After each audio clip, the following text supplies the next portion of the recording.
Une déclaration fracassante d'Helmut Marko provoque un véritable séisme dans le paddock de la Formule 1. Le consultant de Red Bull vient d'affirmer qu'il ne regrette aucune des décisions sévères qu'il a prises au cours de sa trajectoire et qu'il agirait de manière identique à nouveau. Cependant, n'y a-t-il vraiment rien dont il se repente?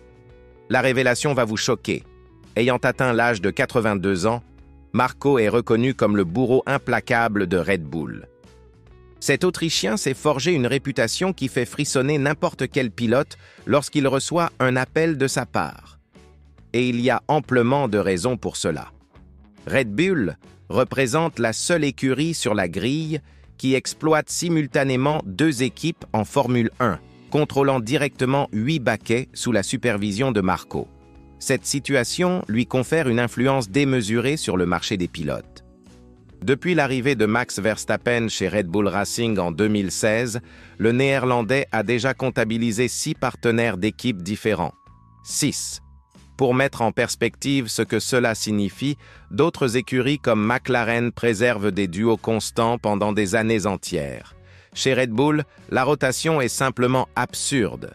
Daniel Ricciardo, Pierre Gasly, Alex Albon, Sergio Pérez, Liam Lawson et Yuki Tsunoda.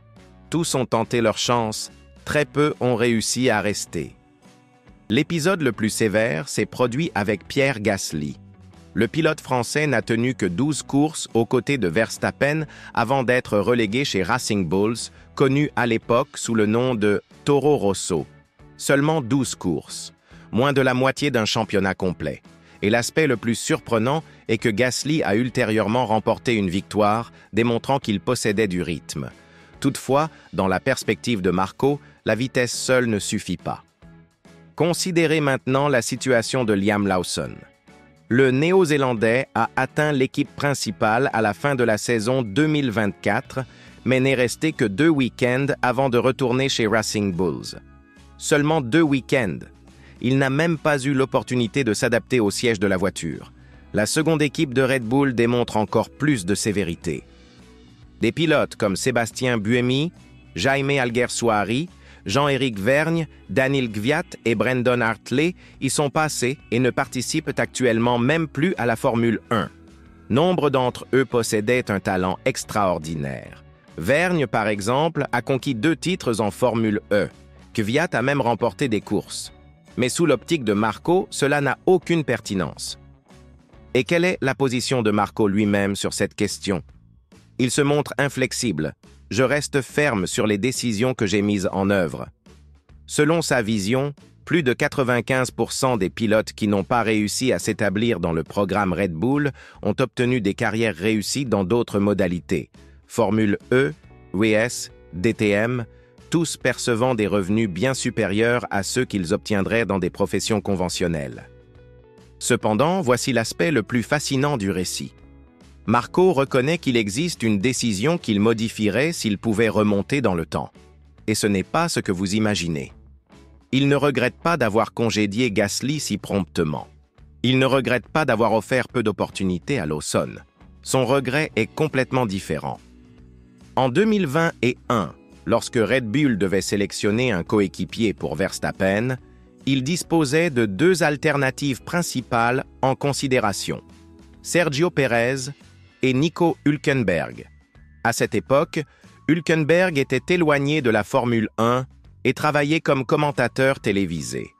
Pérez provenait d'une saison inconstante chez Racing Point, mais avait obtenu une victoire historique au Grand Prix de Bahreïn. Marko révèle qu'ils entretenaient déjà des conversations avec Hülkenberg.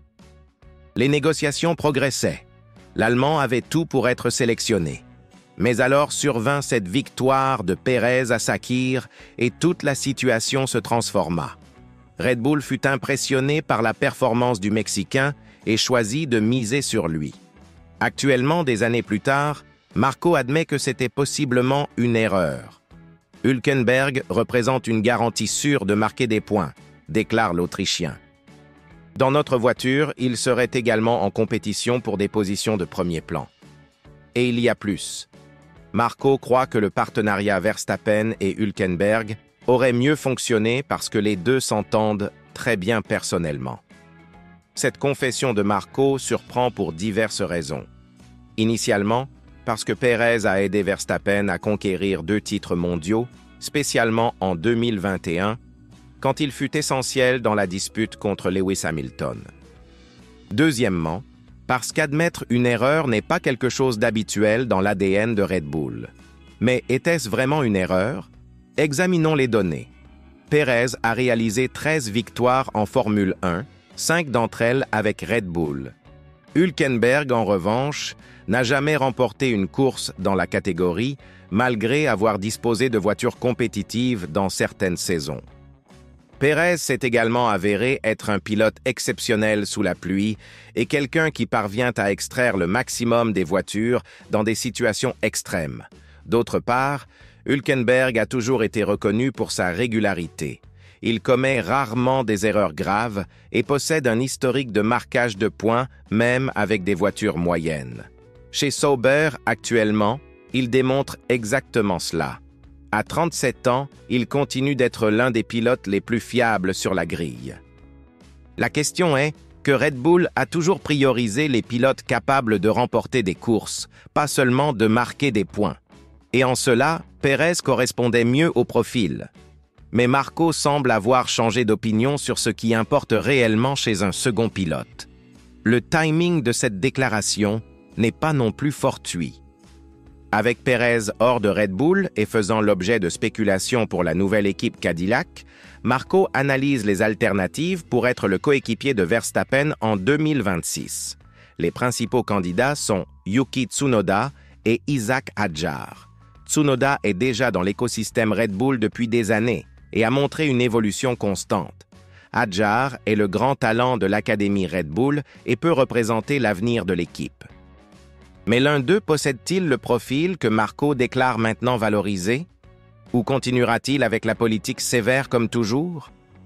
La déclaration de Marco soulève également une question plus large sur la philosophie de Red Bull. Forment-ils réellement des pilotes pour la Formule 1? Ou utilisent-ils simplement des talents comme jetables jusqu'à trouver le prochain Verstappen? Car c'est un fait que de nombreux pilotes talentueux sont passés par le programme Red Bull sans recevoir de véritables chances de se développer. En regardant vers l'avenir, Red Bull doit prendre une décision importante. Avec Verstappen entrant dans la phase la plus mature de sa carrière, ils ont besoin de stabilité à ses côtés. Il n'est pas logique de continuer à alterner les pilotes tous les 6 mois. Mercedes elle-même a compris cela lorsqu'elle a maintenu Hamilton et Bottas ensemble pendant 5 ans. La confession de Marco concernant Hülkenberg peut représenter un signe que Red Bull repense sa stratégie. Peut-être ont-ils réalisé que la régularité vaut davantage que cette victoire occasionnelle qui ne mène nulle part. Peut-être ont-ils compris que détruire la confiance des jeunes pilotes n'est pas la meilleure voie pour former des champions. Mais connaissant Helmut Marko, il est plus probable qu'il continue d'exécuter exactement ce qu'il a toujours exécuté. Car au final, Red Bull a conquis 6 titres de constructeur et 7 titres de pilote avec cette philosophie sévère. Pourquoi changer une formule qui fonctionne? Qu'en pensez-vous? Marco aurait-il vraiment dû sélectionner Hülkenberg au lieu de Pérez? Ou s'agit-il simplement d'une réflexion de quelqu'un qui observe le passé avec des yeux différents? Et plus important encore, croyez-vous que Red Bull devrait modifier sa politique sévère envers les pilotes ou continuer à être implacable? Laissez votre opinion dans les commentaires, abonnez-vous à la chaîne et activez la cloche pour ne manquer aucune. Nouveauté du monde de la Formule 1.